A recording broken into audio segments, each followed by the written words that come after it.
میرے سسر اپنی جائیداد میں سے میرے شوہر کو کچھ بھی نہیں دینا چاہتے تھے۔ اس کی وجہ یہ تھی کہ میرے شوہر ان کی سگی اولاد نہیں تھے۔ میرے سسر اکیلے ہی کپڑے کی 4 فیکٹریوں کے مالک تھے۔ وہ اکثر بیمار رہتے تھے۔ ڈاکٹر نے بتا دیا تھا کہ ان کے دل نے کام کرنا چھوڑ دیا ہے اور وہ 1 سال سے زیادہ زندہ نہیں رہ پائیں گے۔ میں نے اپنی چھوٹی بہن سے کہا کہ وہ میرے سسر سے شادی کر لے تاکہ ان کی وفات کے بعد جائیداد بیوی کی حیثیت سے اسے مل جائے۔ میری بہن نے میری بات مان لی اور اس کی شادی میرے سسر سے ہو گئی۔ مگر وقت گزرنے کے ساتھ میرے سسر پہلے سے بھی زیادہ صحت مند اور جوان لگنے لگے۔ 1 سال کا عرصہ گزر گیا مگر ان کی موت نہیں ہوئی۔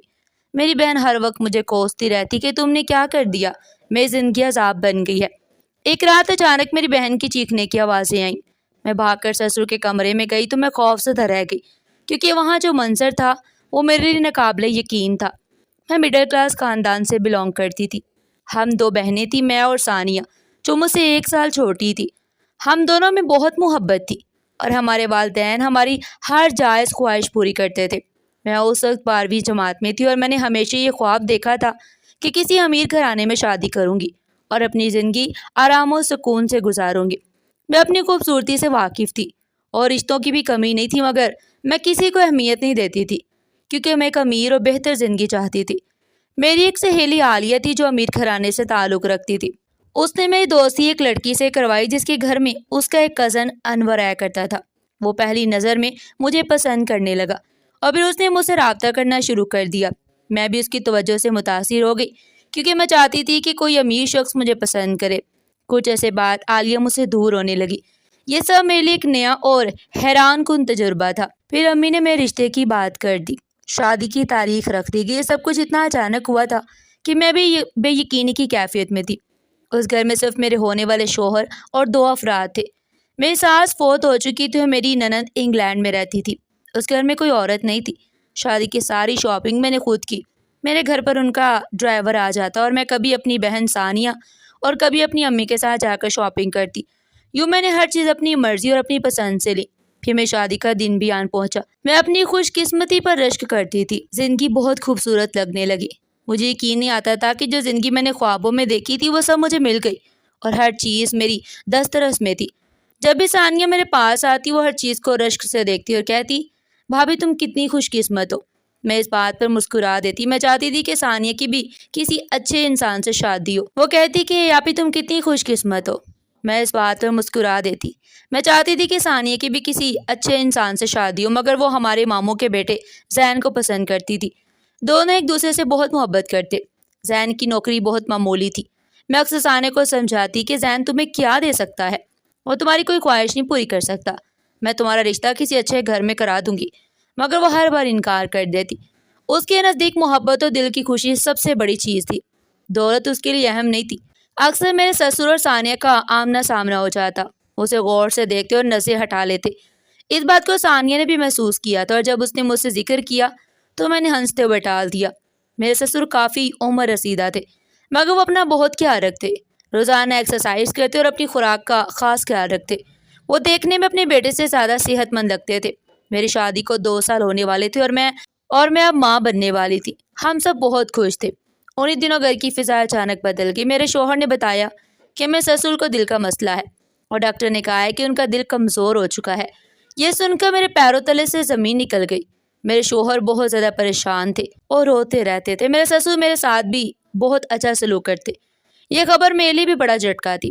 وہ خود ڈاکٹر کے پاس گئے اور معائنہ کروایا تو بتایا گیا کہ ان کے پاس جینے کے لیے زیادہ وقت نہیں تھا، شاید 1 یا 2 سال رہ گئے۔ میرے شوہر نے بہت اصرار کیا کہ علاج کے لیے باہر ملک جائیں گے مگر انہوں نے انکار کر دیا۔ پھر انہوں نے وکیل کو بلا کر وصیت لکھوائی کہ ان کے مرنے کے بعد ساری جائیداد کسی فلاحی ادارے کو دے دی جائے کیونکہ ان کے مطابق ان کا بیٹا حقیقی بیٹا نہیں تھا، اسے وہ چاہتے تھے کہ سب کچھ غریبوں میں تقسیم ہو اور صرف میرے شوہر کے لیے ایک حصہ رکھا گیا۔ اس وصیت نے مجھے اور میرے شوہر دونوں کو پریشان کر دیا کیونکہ ہمارے لیے سب کچھ بدلنے والا تھا۔ ہمارے ذہن میں خیال آیا میں اپنی بہن ثانیہ کی شادی اپنے سسر سے کرا دوں۔ اپنے سسر کو شادی کے لیے راضی کیا۔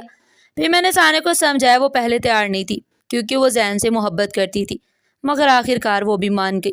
پھر میں نے اپنے والد کو بھی راضی کیا اور آخر کار ثانیہ کی شادی میرے سسر سے ہو گئی۔ ثانیہ اس گھر میں آ گئی اور دن تیزی سے گزرنے لگے۔ وہ بہت زیادہ پریشان تھی مگر آہستہ آہستہ حالات بدلنے لگے۔ میرے سسر پہلے سے زیادہ صحت مند اور خوش نظر آتے تھے۔ وہ زیادہ وقت اپنی بیوی ثانیہ کے ساتھ گزارتے اور اپنے پوتے سے بہت محبت کرتے تھے۔ ثانیہ پہلے خاموش رہتی مگر اب کچھ بہتر محسوس کرنے لگی، لیکن ہمارے ذہن میں یہ سوال ہمیشہ رہتا تھا کہ وہ بیمار کیوں نہیں ہو رہے تھے۔ میں نے ثانیہ سے کہا کہ ان کی میڈیکل فائل دیکھو۔ ایک دن وہ فائل اس کے ہاتھ لگ گئی، مگر اسی وقت میرے سسر آ کر انہوں نے وہ فائل اسے لے کر لاکر میں رکھ دی۔ ثانیہ کو انہوں نے پیار سے سمجھایا کہ فکر نہ کرے اور ڈاکٹر کے پاس جانے سے بھی انکار کر دیا۔ اس دوران میرے شوہر بھی بہت زیادہ پریشان اور غصے میں رہنے لگے تھے۔ وہ اکثر اپنے والد سے جھگڑنے لگے تھے، حالانکہ پہلے وہ ان سے بہت محبت کرتے تھے۔ مجھے سمجھ نہیں آ رہا تھا کہ اچانک ان کے رویے میں اتنی تبدیلی کیوں آ گئی۔ میں نے ان سے بار بار پوچھا مگر وہ کوئی واضح جواب نہیں دیتے تھے۔ ایک دن جب وہ بات کر رہے تھے تو دروازے پر دستک ہوئی۔ میں نے دروازہ کھولا تو ثانیہ کھڑی تھی۔ اس کا چہرہ پیلا پڑا ہوا تھا۔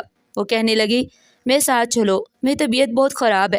اس کی حالت دیکھ کر میں گھبرا گئی اور فوراً ہاسپٹل لے گئی، مگر ڈاکٹر کی باتوں نے میرے پیروں تلے سے زمین نکال دی۔ ثانیہ ماں بننے والی تھی۔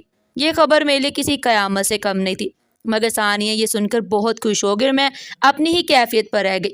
گھر واپس آ کر جب میں نے یہ بات اپنے شوہر کو بتائی تو ان کے چہرے کا رنگ اڑ گیا۔ وہ بہت زیادہ تناؤ میں نظر آ رہے تھے۔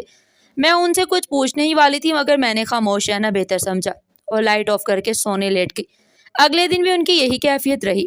وہ بغیر ناشتہ کیے گھر سے چلے گئے، جبکہ میرے سسر بہت خوش اور چمکتے ہوئے نظر آ رہے تھے۔ وہ خوشی خوشی اپنے آفس کے لیے نکل گئے۔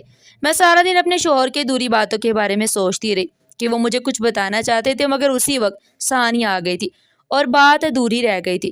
میں بہت زیادہ پریشان تھی۔ میں 2-3 دفعہ انہیں کال بھی کی مگر انہوں نے فون نہیں اٹھایا۔ میں ثانیہ کے ہونے والے بچے کے بارے میں سوچ رہی تھی کہ اگر اس سے پہلے میرے سسر کو کچھ ہو گیا تو ثانیہ بچے کو کیسے سنبھالے گی اور میں اپنے گھر والوں کو کیا جواب دوں گی۔ وہ پہلے اس شادی کے حق میں نہیں تھے مگر میں نے انہیں مشکل سے منایا تھا۔ اب میں خود بھی الجھن کا شکار تھی، مگر سب سے زیادہ حیران کن بات ثانیہ کا رویہ تھا۔ وہ بالکل بھی پریشان نہیں تھی بلکہ بہت مطمئن اور پرسکون لگ رہی تھی۔ بلکہ سچ تو یہ تھا کہ وہ خوش نظر آ رہی تھی۔ میں سمجھ نہیں پا رہی تھی کہ آخر یہ تبدیلی کیسے آ گئی۔ ابھی کچھ دن پہلے وہ بہت زیادہ پریشان تھی اور اب اچانک ایسا کیا ہو گیا؟ جب میں نے ثانیہ سے سسر کی رپورٹس کے بارے میں پوچھا تو وہ خاموش ہو گئی اور اس نے کوئی جواب نہیں دیا۔ اس کی خاموشی نے مجھے اور بھی زیادہ پریشان کر دیا۔ میرے شوہر، سسر اور ثانیہ تینوں کا رویہ مجھے بہت عجیب لگ رہا تھا۔ ان کی بدلتی ہوئی کیفیات نے مجھے الجھا دیا اور میں سمجھ نہیں پا رہی تھی کہ اصل بات ہے کیا۔ میں بہت بے چین تھی اور ہر چیز میرے سامنے ہوتے ہوئے بھی میری سمجھ سے باہر تھی، جیسے کوئی راز مجھ سے چھپا ہوا ہو۔ اگلے دن میرے شوہر نے کہا کہ ہم لوگ یہاں سے نئے گھر منتقل ہو رہے ہیں۔ مجھے اس گھر میں میرا دل نہیں لگ رہا۔ یہ سن کر میں حیران رہ گئی، مگر نئے گھر کا سن کر تھوڑا بہتر محسوس کیا۔ لیکن اصل جھٹکا تب لگا جب مجھے پتہ چلا کہ ثانیہ اور میرے سسر اسی گھر میں رہیں گے، صرف ہم دونوں یہاں سے جا رہے ہیں۔ میں یہ بات سمجھ نہیں پا رہی تھی کہ ایسا کیوں ہو رہا ہے، مگر کوئی بھی مجھے جواب دینے کو تیار نہیں تھا۔ میں ثانیہ کو دیکھ کر اور بھی زیادہ حیران تھی۔ وہ بہت مختلف لگ رہی تھی، جیسے اس نے سب کچھ قبول کر لیا ہو۔ کچھ دن بعد ہم نئے گھر منتقل ہو گئے۔ گھر پہلے کی نسبت تھوڑا چھوٹا تھا مگر بہت خوبصورت تھا اور میرے خوابوں جیسا لگتا تھا۔ کچھ دن تک ہم نے ان لوگوں سے کوئی رابطہ نہیں کیا، نہ وہ ہم سے ملنے آئے اور نہ ہم گئے۔ اس دوران میں نے اپنے شوہر سے اس بارے میں پوچھنے کی کوشش کی مگر انہوں نے سختی سے منع کر دیا اور کہا میں اس بارے میں کوئی بات نہیں کروں۔ میں سارا دن سوچتی رہتی اور پریشان رہتی۔ ایک دن جب ان کا موڈ کچھ بہتر تھا تو میں نے دوبارہ بات کی۔ میں نے کہا اس دن آپ کیا کہنا چاہتے تھے؟ وہ خاموش ہو گئے، پھر کہنے لگے میں اب تم سے کچھ نہیں چھپانا چاہتا۔ پہلی بات یہ ہے کہ میں اپنے والد کا حقیقی بیٹا نہیں ہوں، اور دوسری بات یہ ہے کہ میری والدہ کا انتقال 6 سال پہلے ہو گیا تھا۔ میرے والد دوسری شادی کرنا چاہتے تھے مگر میں اس کے خلاف تھا۔ مجھے لوگوں کی باتوں کا ڈر تھا، اسے میں نے انہیں روکے رکھا۔ پھر میں نے تم سے شادی کر لی اور اپنی زندگی میں مصروف ہو گیا۔ بعد میں جب مجھے پتہ چلا کہ میرے والد کو دل کا مسئلہ ہے اور وہ زیادہ عرصہ زندہ نہیں رہیں گے تو میں بہت زیادہ پریشان ہوا، مگر جب انہوں نے اپنی جائیداد کسی فلاحی ادارے کو دینے کا فیصلہ کیا تو میں ذرا گھبرا گیا اور اسی لالچ میں نے ان کی دوسری شادی اپنی سالی ثانیہ سے کروا دی۔ پھر بعد میں مجھے پتہ چلا کہ ڈاکٹر نے جو باتیں کی تھی وہ اتنی سنگین نہیں تھی۔ میرے والد نے خود یہ سب کچھ کیا تھا تاکہ وہ اپنی مرضی سے دوسری شادی کر سکے۔ میں یہ سب برداشت نہیں کر سکا اور ان سے ناراض ہو کر یہاں آ گیا ہوں۔ انہوں نے کہا کہ غلطی میری بھی ہے اور ان کی بھی، مگر نکاح اسلام میں جائز ہے اور بہتر یہی ہے کہ انسان حلال راستے اختیار کرے نہ کہ غلط راستے پر جائے۔ اب میں چاہتا ہوں کہ تم بھی اس حقیقت کو قبول کر لو۔ ثانیہ میرے والد کے ساتھ اپنی زندگی خوشی سے گزار رہی ہے۔ اگلے دن ہم دوبارہ ان سے ملنے گئے تو وہ بہت خوش نظر آئے۔ ثانیہ بھی مطمئن اور پرسکون تھی اور مجھے محسوس ہوا کہ وہ اب سچائی کو قبول کر چکی ہے۔